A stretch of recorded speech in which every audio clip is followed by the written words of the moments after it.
So when something mischievous would happen at my home when I was growing up, my mom would often say that it's the elves or the fairies that did that.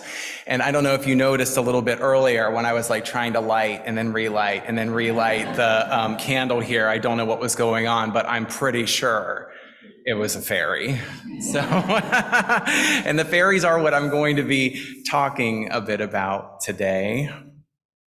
You see, a few weeks ago, I was walking out at the Fen. This is a nature preserve in the western suburbs. It is hilly, treeless, and covered with native prairie plants. The skeletons of the November stalks pointed up towards the sky, which was cloudless, and I wound my way through these lonely fields. An occasional blackbird with red-tipped wings flits past me, but mostly the place is silent and still. I look towards the sky at the sun that is lazily sinking towards the horizon. It will be dark in about an hour. It gets dark so early these days. But I still have time. I want to take some time for myself for quiet reflection, and so I am relieved that there is not another person in sight. As I turn the bend, I see what it is that I came for. It is a ring of stones that overlooks a stream. The stream curves around the circle and quietly bubbles near it. If I were somewhere in the British Isles, I might wonder if these stones are ancient and if they have some ancient meaning attached to them, perhaps one that has been lost with time. Here, I might wonder if they are a part of some earthwork that the people native to this land created, people that this land was stolen from. But these stones are neither of those things. They are not that old. Instead, they are quite new. They are, I think, awaiting people like me, like you, to sit with them and make some new kind of meaning. Mircea Eliade was a religious scholar who coined the term hierophany. I love this term. Hierophany is a revelation of the sacredness of the world, of its enchantment threaded through the elements of the mundane. In the distant past, the skeletal stalks, the red-tipped wings, the lonely creek beds, the dwindling twilights might have contained within them a revelation. They might have been threaded with the sacred to the people who could look at them the right way. He writes this of ancient times: all of nature for them is capable of revealing itself as cosmic sacrality. The cosmos in its entirety can become a hierophany. But these hierophanies have mostly disappeared for people in modern societies, developed societies. First, they were domesticated into places of worship. The natural world was drained of its numinous quality, and the sacred was cloistered behind church doors. For many, the sacred retreated then further, because these sacred spaces and these sacred understandings gave way to secular ones. And so the sacred was further drained from the world, in many places gone in its entirety. This is why Eliade wrote that now we have a shattered universe, an amorphous mass consisting only of an infinite number of more or less neutral places. Neutral places, like the world has sunk into the color beige only. I sit on one of the stones, a flatter one, and I feel its cold weight under me. If I sit for long enough, I wonder if I can start to let go of some of my modern defenses. These include my worry about the emails I have not yet gotten to, the chores that I have yet to complete, the clutter on my calendar. But more importantly, can I let go of some of my busy adult beliefs, the ones that insist that nothing beautiful or surprising or strange can come from sitting in a place like this? That it is just a waste of time considering everything else I have to do. I wonder what it would take to be present to what was lost. The poet Rainer Maria Rilke says that to find God, one must take on the perspective of the child. He says this of God: "May my finding you flow from me like a river, no forcing and no holding back, the way it is with children." He seeks the approach of children because they are more open to seeing the world in a way that the sacred and the enchanted can show up. They can still glimpse the hierophanies that have often been lost to adults, this presence of the sacred enlivened in the world around us when they look at it in just the right way. And so sitting within these stones, listening to the stream softly speak, I think to myself that maybe it can be found here too.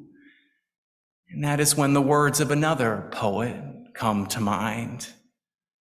These are the words of Yates, the ones that we heard beautifully sung this morning.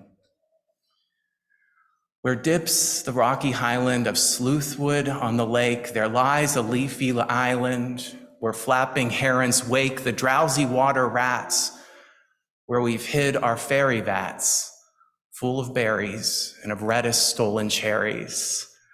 Come away, O human child, to the waters in the wild with a fairy hand in hand, for the world's more full of weeping than you can understand. That first stanza packs so much of this enchanted worldview into it. There's something of the child's view of the world here. Here, the leafy island is ripe for containing this sacred element, this element of enchantment within the ordinariness of leaves, of birds, and even rats. There are hidden gems from another world stolen by strange and enchanted beings. There is an invitation to return to early years where one could experience the otherworldliness that is hidden within the worldly. Now, it's interesting that Yates uses the term fairy in this poem. In his other works on Irish mythology, such as the Celtic Twilight, he preferred the terms the gentry or the others. He did not like the term fairy. Sometimes he used the Gaelic she to describe them. And this is because by the time of the Victorian era, the idea of the fairy had turned into a pretty thing. They were thought to be happy Tinkerbells, sprites, eager to grant wishes. Perhaps this was another way in which the strangeness and power of another world in a view from an older time was draining away from our own. Now, Jim Hagee pointed this out to me. Elsie Wright and Frances Griffiths were two young children who had their photos taken next to very unbelievable cardboard cutouts of fairies. These were called the Cottingley fairies, after the location in Britain where these pictures were taken. No less a personality than Sir Arthur Conan Doyle of Sherlock Holmes fame staked his reputation that those pictures were indeed real. They were not, and the whole thing turned into an international embarrassment. But the image of the cheerful sprite remains in the popular imagination. And this is far from the fairy lore of much of pre-modern Europe.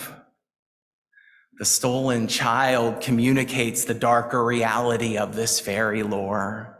The poem centers on the belief in the changeling, the idea that fairies might spirit away human children.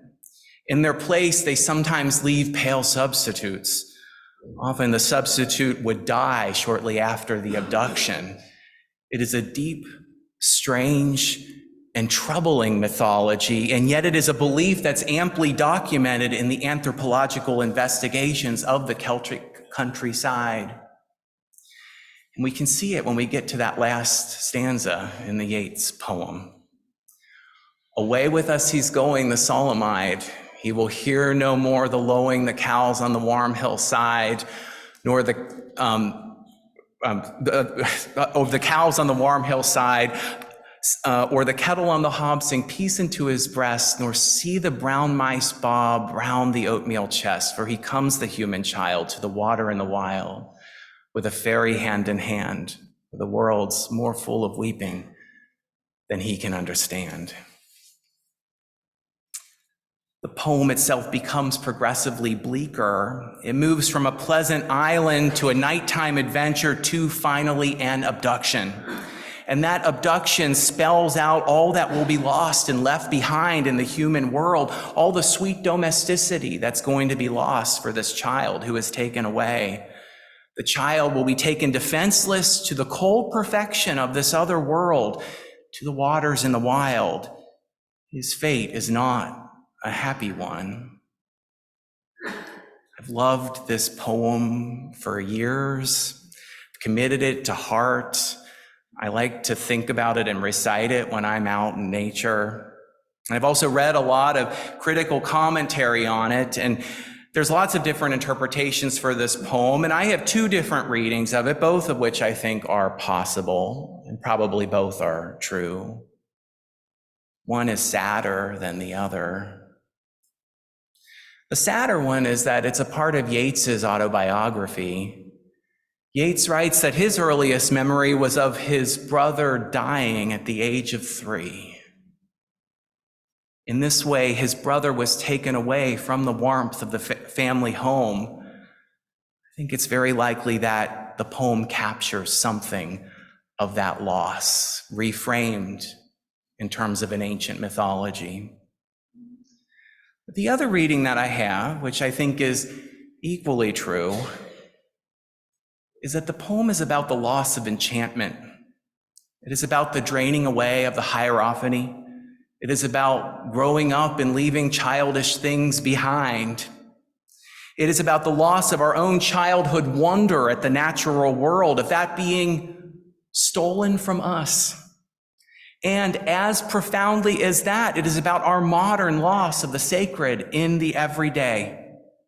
That part of us that is spirited away to the other world, leaving behind a solemn-eyed shell. The part of us that is stolen is the part that can appreciate the strange and powerful beauty of the world that is around us.